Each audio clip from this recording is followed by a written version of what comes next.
বাংলাদেশ কেন্দ্রীয় কৃষক দলের অন্যতম সদস্য এবং বহুবার কারা নির্যাতিত সাবেক ছাত্রনেতা হাফেজ মোহাম্মদ মঈনুদ্দিন দিনব্যাপী কর্মসূচি পালন করেছেন কুষ্টিয়ার খোকসা ও কুমারখালীতে। সাধারণ কৃষক, খেটে খাওয়া মানুষ ও শ্রমজীবী জনগোষ্ঠীর সাথে মতবিনিময় ও সরাসরি সংযোগ স্থাপন করেছেন তিনি।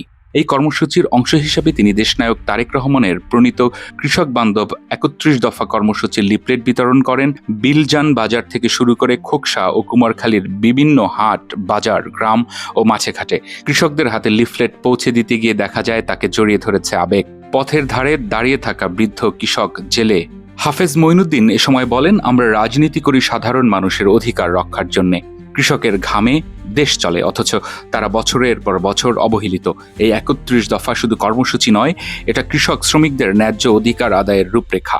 ভারতীয় আধিপত্যবাদের বিরুদ্ধে এক ধরনের যুদ্ধ করতে গিয়ে আবরার ফাহাদ 2019 সালের 7 অক্টোবর শহীদ হন। আমি আবরার ফাহাদ যেভাবে দেশের জন্য কাজ করে দেশের আওয়ামী ফ্যাসিবাদের বিরুদ্ধে যে একটি লেখনীর মাধ্যমে যে একটা যুদ্ধ ঘোষণা করেছিল ভারত বিরোধী, আমি আবরার ফাহাদ যেহেতু আমার এই খোকসা কুমারখালীর সন্তান, আমিও এই মাটির সন্তান, আমিও এই কাদামাটিতে বড় হয়েছি। আপনারা আমার জন্য দোয়া করবেন। আমি আমার এই মাটিতে এসেছি এবং আবরার ফাহাদের কবরের কাছে আসার কারণটা হলো যে আমি তার কবরটাকে জিয়ারত করেছি।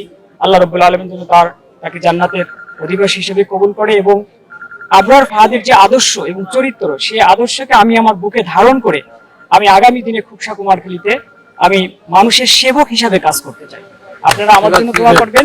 ইনশাআল্লাহ খোকসা কুমারখালীর আপামর সাধারণ জনগণের আমি সেবক হতে চাই।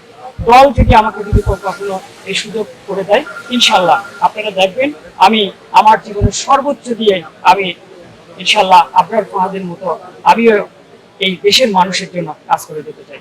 আমি ছাত্রদল করেছি, কয়েকবার কারা নির্যাতন ভোগ করেছি, আমি কারা নির্যাতিত হয়েছি এবং আমি এখন বাংলাদেশ জাতীয়তাবাদী কৃষক দলের কেন্দ্রীয় কমিটিতে আছি।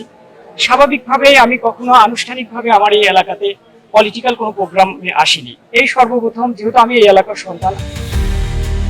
প্রচারণা শেষে তিনি নৃশংস হত্যাকাণ্ডের শিকার ঢাকা বিশ্ববিদ্যালয়ের মেধাবী শিক্ষার্থী আবরার ফাহাদের কবর জিয়ারত করেন এবং দোয়া করেন দেশনেত্রী বেগম খালেদা জিয়ার সুস্থতা ও দীর্ঘায়ুর জন্য। এছাড়া তিনি 2024 সালে গণ অভ্যুত্থানে এবং মাইলস্টোন ট্র্যাজেডিতে শহীদদের স্মরণ করে শ্রদ্ধা নিবেদন করেন।